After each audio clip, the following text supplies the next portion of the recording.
On est dans les années 43-44. Féliciane a 20 ans. Elle est évacuée de Longueville dans l'Est, 2 jours, dans des wagons à bestiaux. Et elle arrive dans la Vienne, où elle fait de la résistance. Bah oui, c'est vous faire d'autres. Bah oui, c'était facile. Elle a transporté des armes. Ouais, je transportais des armes, voilà. Bah oui. C'était ce qu'il y avait de plus facile. J'étais un peu inconsciente à l'époque. Oh, oui, vous savez, à 20 ans, on ne voit pas le danger. Ouais, on ne voit pas le danger. J'avais un vélo, et il y avait un porte-bagages solide. Hein? Alors je mettais une petite valise et puis on mettait des armes dedans. Ah oui. Vous étiez malin.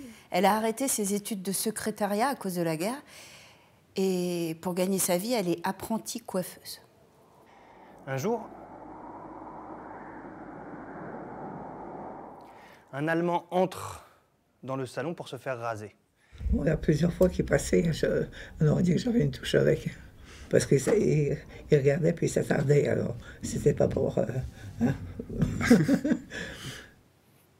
L'Allemand pose son pistolet à côté de lui pour bien lui faire comprendre ce qui lui arriverait si jamais elle le coupe.